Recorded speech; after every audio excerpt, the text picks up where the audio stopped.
Here's my Twitter ID. Here's my LinkedIn ID, jmishra.com, jmishra. Reach out to me, connect with me. You can find the slides on bit.ly, jmishra, and you have the survey link here in the chat as well. But if you want to have easy access, just say bit.ly/voice Drupal, right? So today we're going to talk about voice first, right? And in the voice space, we are looking to talk about how do you use the content strategy, how you build a content strategy that can help you rank in the for the 50% of the searches that's going to happen, right? We are already there about 20+% of the searches. So how do you ensure that content strategy is future proof, right? While you're asking questions, guys, in the chat, put in the Q colon, right? It just helps me to find the questions quickly while I'm talking about the slides. That's just as a good hygiene. While starting, a quick shout out on one of the topics that we are talking again, which is on layout builder, something that Reese talked today on how do you use layout builder, the page management with Angular, React, Gatsby, right? How do you essentially manage menus, if you will, right? We've done something on that with easy content, and it's going to happen on 16th, I believe, in the DrupalCon. So do join that. Again, the bit.ly link, bit.ly/DrupalCon 2020. Okay, so all hygiene done. Now let's start. Let's jump in. So we've been talking about the voice assistants, right? And where exactly the voice assistants are. So right now we are looking at about 5 billion voice assistants. It's been on the rise, and we have about 5 billion right now, and we're gonna look at something about 8 billion by 2023, right? That's a huge number of voice assistants, right? Right now with few of the statistics that tells that 55% of Gen Z and 41% of the adults in US actually use voice searches. Globally, sorry, this is a global data. It uses voice searches. That's a huge number. Also, Google, last time the Google, when they shared the data, they said overall 59% of the searches, global searches, are happening on mobile, and out of that, the second choice is actually the voice search, right? So all the mobile searches that are happening, all the people who are actually consuming content, right, searching on mobile, their second choice is actually a voice search. That's a big deal. And about 1/3 of the United States population has used voice search. That is that's a big number itself. And when are these voice searches happening, right? These are happening usually when people are busy. They don't have access to a mobile. Their hands are busy. That's the 60% of the time. I just want to call out one of the things from the Dries note, which was that by 2030 we would have 300 billion devices connected on internet, right? Imagine 300 billion devices which are not really from a user experience point of view doesn't have a lot of screens. How do you essentially talk to them, right? How do you essentially communicate with them, right? And that's why voice is going to become a big piece.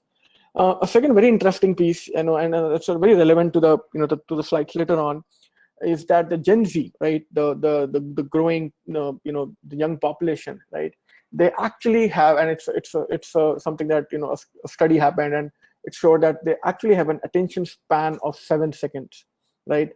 And while we grew up, and we really appreciate the whole internet and the way that it has changed our life, and it's still a little old school, they want personalized, timely, and quality content, right? They're not gonna really wait in, and for them it's natural, right? So you have an attention span of 7 seconds and you want personalized quality content. How do you make that happen, right, in the voice world? And why that's why the content strategy is so important. Before I jump into a little details, a lot of I've done these talks multiple times, and a lot of people have asked that are there success stories out there? Are there people who have already done it and are they seeing success, right? So I share a little bit before I jump in. And one of the most famous, or probably my favorite ones, is L'Oreal, right? They've been investing into this right a lot for many years now, in voice searches, and they're seeing a lot of results, right? And they've gone out, they've actually talked about that. It's a video on the slides. When you look at the slides later on, you can actually play the video and hear one of the executives talking about that, right? Another is essentially Erica, a bank assistant, right? They had about 6 million users, by March 2019, last year, right? A very, very, very interesting use case study where there is a lot of voice interactions happening. One thing that I wanted to talk about was NYT Cooking, right? Especially, because I'm, right now in New York, and it has a very interesting case study. Again, you can go into detail with the slides, but they have been investing into building structured data, content for very, very long, and with that they've actually built, or they've been actually right now a go-to place for recipe searches, and they are the market leader in recipe searches right now from a search point of view. And just because they actually went in, spent a huge amount of time, had structured data, forms like 50 field forms, long structured forms to build in recipes for many years. And it is related to my next slides, but a very, very interesting case study. While there are good case studies out there, but let's face it, right? We have all used voice assistants, and I get this all the time. That it's really frustrating, right? Absolutely, it is. It doesn't answer what we want. It just takes a lot of time, for to get used to. It's not what everybody promised. And then there are other worries. People are thinking that the voice assistant are going to take a lot of jobs, in McDonald's, and a lot low wage jobs, and a lot of people are worried that NSA and governments are actually listening in, right? And it's a spy tool, if you will. But we're not going to worry about that. We're not going to talk about that, all that thing. That's a lot of philosophical questions, philosophical points. We'll park it out. We'll actually go into more meat of it and saying that, yes, if we have to play the game, how do we play the game, right? What do we do from a content strategy point of view to ensure that we are future ready, right? So if the voice becomes as big as everybody's talking about, how do we ensure that we are ready for the future, right? And before I jump in, right, I think one of the important point that I want to make is why it is important, right? Why do you want to care right now? Why not jump in when it's actually mainstream? And the main part is because building content is very expensive, right? It takes years, it takes a lot of effort, and you can't really decide once this is mainstream and say that, hey, all the content will which we wrote or which we are writing, we're going to create two different versions of content, right? So and it's very minimum changes, very subtle changes that you need to do from a content strategy point of view. And the centerpiece of all these things is essentially saying that, is your content conversational legible? That means, can listener understand this content piece when he's listening, right? And it's part of the new accessibility standards as well, that your content should be understandable when it's when you're listening to it. Because most of the time when we write content, we write content in a way that you can actually read the content, and entire long form content industry actually comes from that school of thought. But when you change that lens and look at from a point of view and say that, is this content conversational legible, right? The whole game changes, and I'll talk more exactly what that means. So let's look at two content, right? One content that we are right now writing, which is more web-based content, and another is a conversational content, right? Web-based content, high verbosity tolerance, right? You can go in 2,000 words article, you can just quickly skim it, right? Understand what you will catch your paragraphs that you really want to read, you'll skim out few of the things, and you'll still understand, right, what exactly that paragraph meant or what it wanted to say, right? It's very visual. There is a lot of hierarchy into it. There is a lot of hyperlinked content. There are different relationships between content, right? And a very complex information architecture for you to understand the content, right? But if you go into the conversational content, it has very, very low verbosity, right? You can't really put in Alexa can't just say 500 words at all, right? You'll sleep. You will not really understand anything. It has zero user interface only, and the verbal or oral, right, interfaces, and no multi-directional flow, right? It's always a unidirectional. So you can't go in and say that, hey, because I have heard something now, I want to go back 5 minutes before and want to hear what did it say, because that I missed that what it said, and it's relevant to what I'm hearing right now. You can't do that, right? It's always unidirectional. So you have to be extremely contextual in that information, right? And ensure that you're giving the information in a very short span, right? And the most important piece is that the context precedes the content, right? We've been very I mean, context, is very important in copies, right? If you look at ad copies, or if you worked in the digital industry, you always understand that ad copies, how much context is important, right? Then there are copywriters out there. But when we are writing usual content, we want to take liberty, and we want to write a lot of things, right? Which get interconnected, and the context is small part of the game. But when you look at conversational content, context actually takes the main stage, and the whole idea of content development takes a backstage. What does it mean?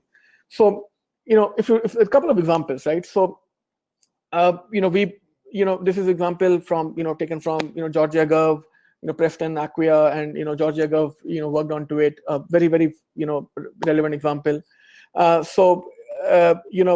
This said, right, how can I receive benefits? Right now you're on a page of our employment benefits. So you say, okay, I want to go in, I want to just understand how quickly I can so if you're on an employment benefit page, when you're reading the FAQ, you will understand that that this benefit is talking about employment benefit. But if this is being heard on the on Alexa, you would not know that you're on an employment benefits page. So that's why the context, the complete context in the question, right? Rather than saying how long can I receive benefits, say how long can I receive employment benefits. So in this question, this time we've actually created the entire context. And a lot of time this is a blind spot when we're building content, when we don't realize that we're actually putting content in the context of the page that person is browsing in, right? Another thing is hyperlinks, right? Where we say learn more about payments. So when this content is actually being heard on Alexa, user doesn't understand. There's no main, what do you mean by learn more, right? But what's a different way is saying that rather than that, hyperlink the part which you want to, so that a web user, when he's coming in, he can just click on that particular content, go to the link, and when it's being served on Alexa or Google, you can actually read it, and listen to it, in that entire context, right? So few examples. I would encourage you to look at the case study, that's out there, and it talks a lot of things. Quickly moving, so we talked about, again, this is a centerpiece. Ensure that every time you are been creating that piece of content, it's a FAQ, it's a story, it's a point that you want to make, it's a messaging. Ensure that you can capture the entire essence of that content in 7 seconds, right? And that's a core central part. Ensure that your content is conversational legible, and that's a very central part of the content strategy. When you build it for the voice world. Hope it was helpful, and now I'll jump in a little bit on some saying that how do you essentially build your content strategy for the voice searches, right? Which is the searches, which is the main part of the of the talk today. Now if you've seen the widget snippets, right? Every time it's been around for years and years. You would notice that if you're searching, this comes in, and the whole idea is that you don't need to go outside of Google page to essentially understand or to essentially get the information. Now, while right now, if you are in the page top 10, you can still get a lot of traffic. But in the voice world, if you are not in that featured snippet, which we call position 0, if you will, the 0 position, right? You're not gonna get ranked at all, right? So you have to ensure that whatever you are doing from an SEO point of view, for all the main keywords that you want to rank on, you are there right there on the top as a featured snippet, right? And there's some slides on that, on how do you achieve that. Another important piece is that and if you have seen that while you're searching, is when you do a normal keyword search, right? YouTube SEO, if you will, right? It completely shows you a different way of representation of the search results on Google. But when you go in and when you do a natural language search, right, it is a different, for the same question, right, about how to rank your videos, right, on YouTube. It's a very different representation, right? And it's going back to my 7-second theory, if you will, right? Google also understands that. Google understands that the person who's coming in, who actually is asking the question in a natural language search, and this is how which a lot of Gen Z and youths are actually searching. they're not going to look at so many answers and so many questions, and so many links are there. They would actually want the answer in a very, very short manner. And there, what Google is doing is that they are taking a YouTube video and giving you exact that clip in which the answer is there, right? Not even the entire video, but just saying that go to this particular video, look at this part of the clip or this part of that video where you can get the answer, right? And that's actually shows you how Google is behaving with the search, and why you want to really optimize your entire content around a natural language search than a keyword search, if you will, right? um, uh, Frozen, okay. um, is it frozen for everybody, or is it frozen for only Michael? Okay, good, thank you. So how do you go into that? How do you get into the featured snippet, right? So optimize for long tail keywords, right? So natural language, 3 to 5 words more. Use question phrases, who, where, how, right? Use microdata. Schema.org, it's a gold mine, guys. And I have a lot of examples later on that's literally a gold mine. And it's been around so long, and people still miss it, right? We just put in a module there and that's it. But actually building the the content structure, the content types in a way that it actually forces people to write the content and fill all the content spaces so that it fits in the schema is very, very useful. And that's where I wanted to call out my earlier case study that I talked about, the New York Times. That's what they did. For 5 years back, they actually went back and they said we're going to make life of content creators very difficult. We're going to put the 50 fields content form, so that they can give all the structured data, so that they can actually rank in the recipe schema. And that's what they did, and they are now getting a lot of good results and a lot of revenue because of that. So it's very important. Schema is extremely important, and forcing content structure in a way that it's actually you're filling all the fields of the schema is extremely important. Optimize content for local pages, right? Voice would be very, very local. Local SEO is still a huge part of the game, but it's going to become a much more prominent as you go into the voice world, right?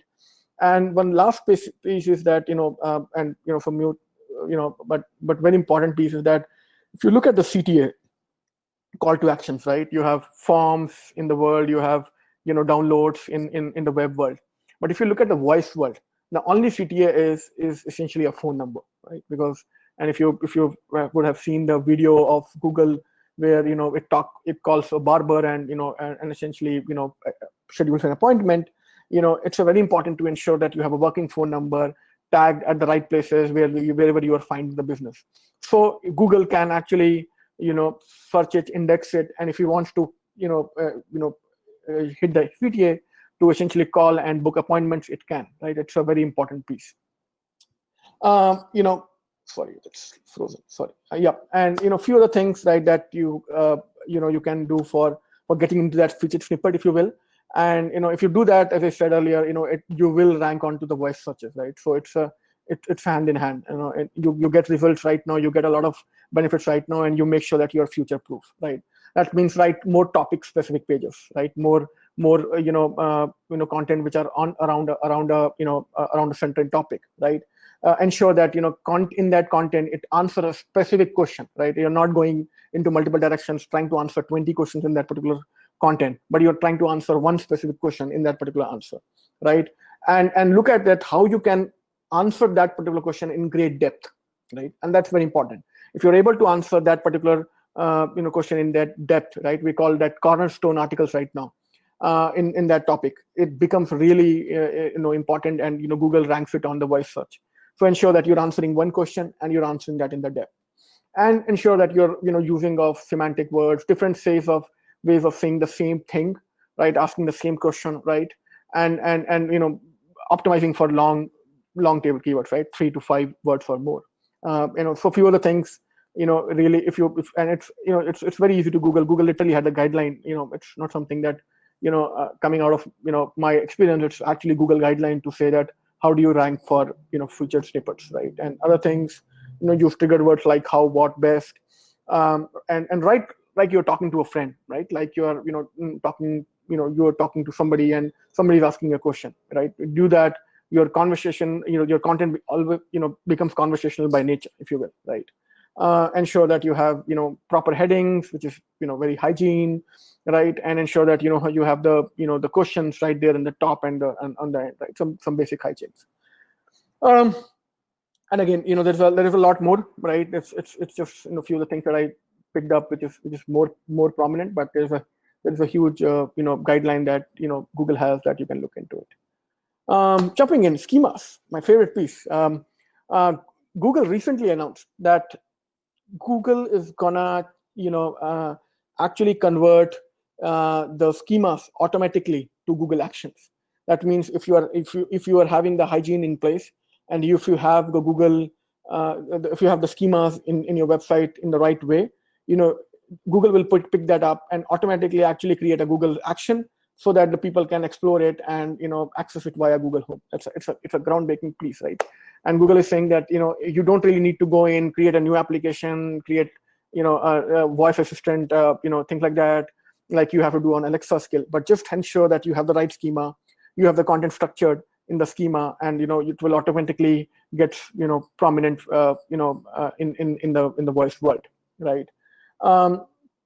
Few of the ones that so it's slowly expanding, but a few of the ones that they have announced is news, recipes, podcasts, FAQs, articles, and a few of the ones that are the initial ones, and these were the main ones that you should look at. News, recipes, and podcasts. Right, how-to schemas. That's another one that Google is actually changing into into Google Actions. And while this news, recipes, and podcasts are very, very specific to certain kind of industries, right? How to is actually one of the schemas that's applicable to every business out there in the planet, because that's what the marketing does, right? Marketing essentially answers questions of consumers, right? I'm saying that how do you do get something done from the brand, from the business, right, if you will.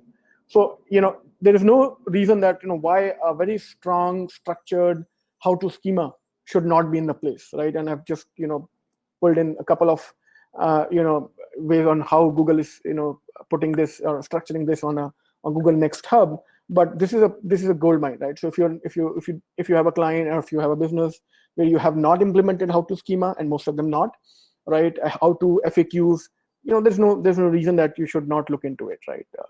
Right, FAQs again, right? Similarly, it's building the brand, right? You can't have the coming in the people coming in asking the question about your business, right? About your brand, about your industry, about your niche, if you will, and not get the answer, right, that you would want, right? And get a different answer or get a competition answer, right?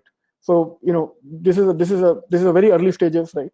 And this, if you want to I mean, there's no reason that you would not leverage that right now, right? Leverage it, ensure that you're hitting the ground running before it gets saturated like everything else. So it's a very good place. Another interesting piece that Google launched recently, and it's called Speakable Schema. So Speakable Schema, the whole idea around Speakable Schema is that okay, there are structured content, and content have every schema has a different kind of a context in the content. So recipe have a different context, podcast have a different context, FAQ different context. But there are a lot of places, corner cases, where you would not fit into specific context, right? And that's where they said, if you want to, a specific part of the content, if you want to highlight it on the voice, use Speakable Schema, right? And put the content, put the key, the question in the title, and and the description, or what you exactly want the voice to essentially say in the content itself. Very new one. They're still only going after publishing industries, but there is no reason that why Google would not create this as a standard in the future as a Speakable Schema. And there are startups literally coming out now which are building CMS around Speakable Schema, if you will, just because they're seeing a lot of value and push from Google in this space. And A couple of examples, right? I've actually built this, in Florida camp in the slide, but it's very relevant today as well. So, I said this is, again, many months back, and that's why you see the old list. But I said that, okay, when is DrupalCon, right? Why voice on it says, it gave me the date, which was the date earlier, and it got postponed. But the whole idea is that, Google did not give me a link and say that, go to the link, but it actually gave me a feature snippet and gave me the date. Similarly, I asked, when is Florida Drupal Camp? And it gave me the date. When is Drupal 7 end of life? It gave me a specific date, right? It's actually indexing. It's actually making sure that you have more and more content, being served from the featured snippet, right? And which would be accessed by the voice as well, right? I was working with one of my friend in the Florida Drupal camp, and there was a debate happening, and he said that can we get everything? Do you believe that we can get every information? And we did a test, right? We said, can we find out what is the average tuition fees at Florida Technical College? Because he knew that number, and we asked the Google, and it was actually extremely accurate, to the number. Imagine, right? So this is, it's sometimes we don't, because we're not there. We don't really follow this, industry a lot, but it's happening more and more. Every question that you would have, regarding your brand, right, regarding your industry, regarding your niche, there's a good chance that there's a feature snippet out there, and and if you just go in, make that searches in a natural language search format, you will get the answer, and find out if that answer is the right answer that you would want on the Google or not, right? We're doing work all the time for the clients, and it's actually public data. You can just go in, any of the tools, right? Any of the href, this particular data is coming from href, right? So you can go for any website, and you can actually look into it and find out what are the keywords or what are the questions on which with which the people are coming on the website, right? And it's open data, right? You can look at for any of the right, and there are a lot of visits happening, right, via natural language searches. So it's probably a good time to go back and look at their data. And I have like literally 2 minutes left, so I'll quick in. One piece that I always talk about is that it's very important to ensuring that you have a customer data platform in place, or some way to ensure that you are understanding that because if you remember, we said that for Gen Z, it's very important to showcase data or content in 7 seconds, which is personalized and high quality. And the only way that you can do that is by having a very good understanding of customer data, right? And the whole range of customer data platform these days is because of that as well, because the industry is realizing that now. So ensure that if you have not looked at customer data platform, you go that and look into it. A quick announcement: we are building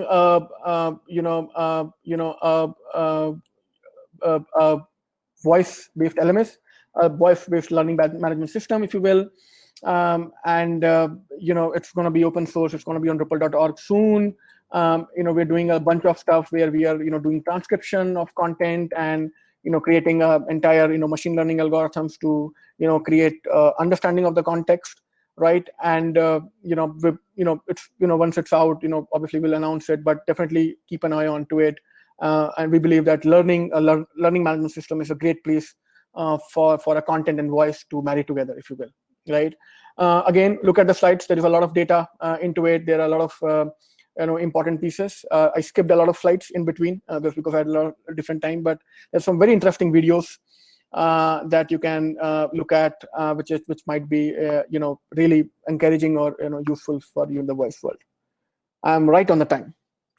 Cool. Thank you, guys.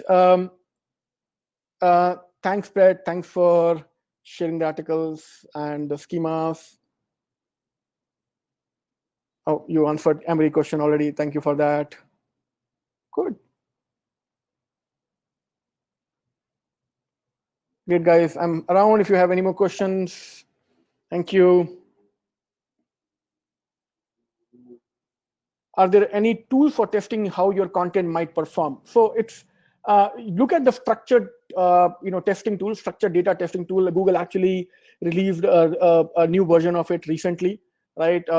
Ensure so if pass on your content, your URL from that structured data testing tool that Google has. I believe it's a part of the Search Console now, or you can just Google for it, right? Structured data testing tool, and it gives you a very good view of whether your content or your the website page or the content page is structured or not. Do you have the structured content in place or not? And that's one way of looking at, Melissa, of whether it's going to perform or not, right?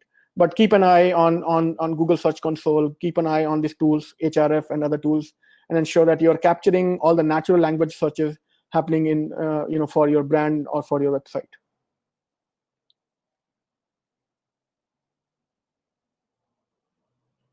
Thanks, Evan.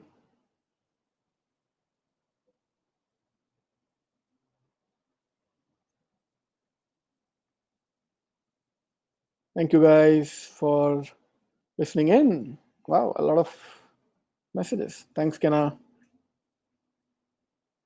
Yeah, as Evan said, right, this was a great talk in the morning, right? Optimizing for search engines. It had a lot of similar content, a lot of good content around these pieces, around schemas. Yeah, you should definitely look into it.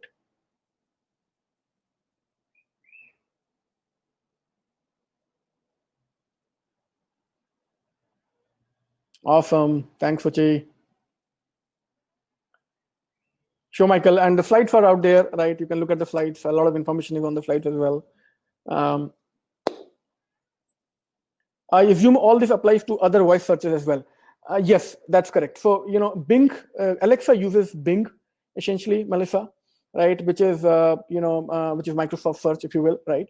So Google Home, uses obviously the Google Search, but if you are optimizing your content, and all these things apply, for Bing as well. There are few here small changes, but if you're looking at, if you want to just specifically look at, how do you essentially optimize it for Alexa, look at Bing, optimization, search optimization. Another thing that is very useful would be, there is a website called for Alexa searches, where you can actually input, right? It's kind of a Q&A platform like Quora, where you can answer questions, right? And if there's a question for your brand, you can actually input your question, and then community will vote it and things like that. So there are multiple ways into it, but if you are optimizing your content in a way that it's optimized for search, right? Which is for Bing as well, that you should be good. You should have, actually, this question came in a couple of times. Should have that on the slide. I will add that in the next time. I hope that answers, Melissa. Oh, awesome.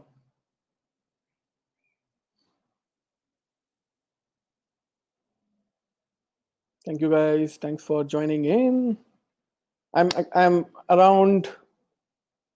Thanks, Tanisha. I'm around. If you have any questions, feel free to jump in. Feel free to ask. Thanks, Stephanie.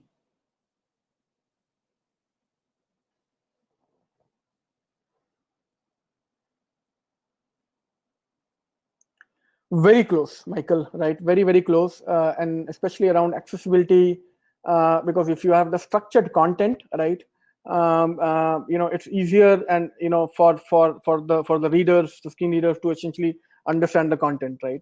And a lot of accessibility standards coming in these days, especially around audios, are actually having that parameter that your content should be optimized for for this voice world, right?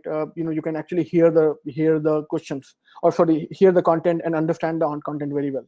So it's very, very important, right? So if you have the structured content, if you have the structured data in place, if you have all the context, it's accessible by nature. It's accessible by design, if you will.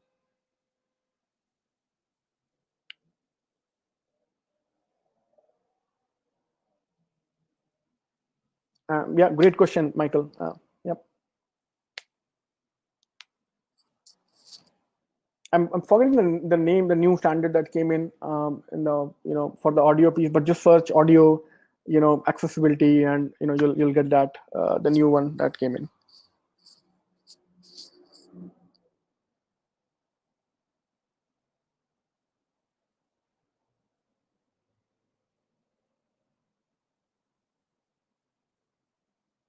Absolutely, Brett. Thanks, Doug. Thanks a lot. Absolutely, broad, Brett. The building content is extremely expensive. So it's better to just do small changes. Ensure that you have the content structured in the right format. You have the schemas implemented. You are ensuring that the content is conversation legible.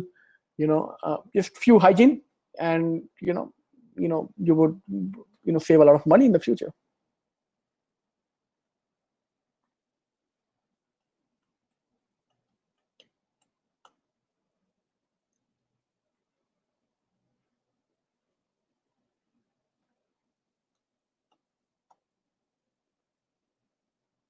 Thanks for joining in, guys. I'm here for the next, I would say, probably 10 minutes, hanging around if somebody wants to pop on question. But feel free to jump, feel free to connect with me on Twitter, LinkedIn, right? And would love to answer any questions that you might have.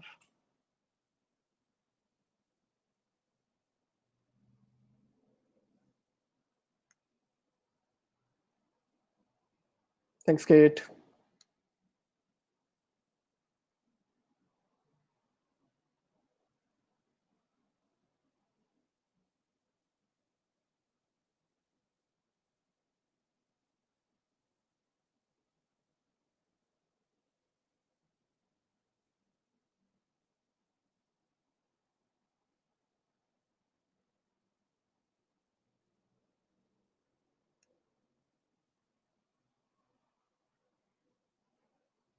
It is even, right? It is.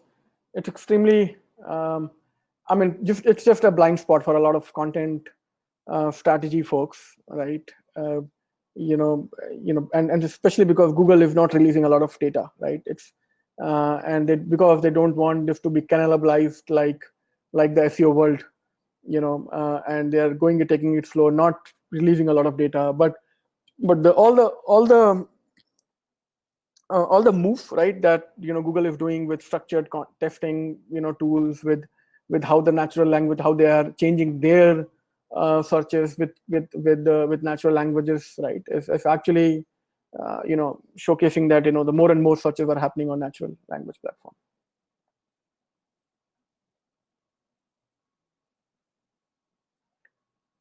Voice assistant adoption on on the voice devices like Alexa or Google Home. Yes, absolutely. But a lot of voice searches happening on the mobile devices, right? Which we don't, which again, if you want to really want to see this in action, just go and talk to your nephew or your niece or a young one, right? And just observe how they are searching. I've done that myself and I was amazed, right? They are not typing actually, right? So this voice assistant adoption, and okay, so let me step back, right? So this whole voice assistant and the way that whole industry started off was because they were going towards a card based workflow, which kind of Facebook pioneered it, or Facebook started, right, where you had a card, a question, and a specific workflow after that question, right? And it was a journey that how we typically define in the web world. It did not work, right? And that's where a lot of voice assistant failed. um, Actually, what is working in is a more, so if you look at the success story, the success stories tell us that most of the the success stories out there actually have voice searches which is in a free flow format. So don't put in a flow, don't put in a workflow, but actually have a free flow coming in where you can ask any question and get any answer, right? And that's where a lot of failure we have seen and a lot of success we are seeing on a different places. So and now when brands and the developers and the ecosystem is realizing it, they are all ditching the whole old workflow method that Facebook invented and going into the more free flow, which actually Alibaba started. Alibaba did a huge, they do a lot of responses, and they manage a lot of queries over the assistants, right? Both chat and voice assistants, and they have a lot of a good words out there from a case study point of view that how it is important for a free flow question answer assistant. Does it answer, Sam?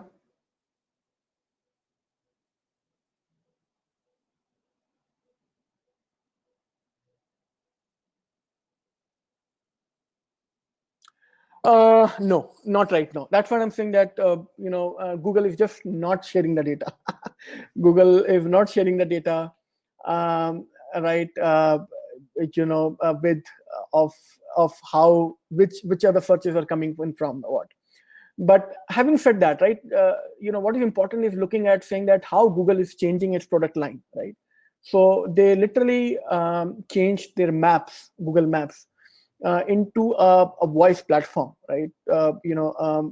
You can access all the kind of content, in the map itself using voice, right? And the way that the day that they announced, they literally said there 1 billion voice assistants right now in the market. So and more they are changing their product lines in a way, right? uh, uh, that the voice is actually becoming the centerpiece of it, but unfortunately no data, Sam. And trust me, everybody's asking the same question. Give us the data. um, voice bot.ai, right, is doing some good work in that space, in collecting some statistics. I would strongly suggest you look into it, their reports. Right, they are doing some independent studies around these pieces. Again, not official data, but some very interesting statistics on voice world. I will type it here, voicebot.ai. It's a very well-known publication in this space.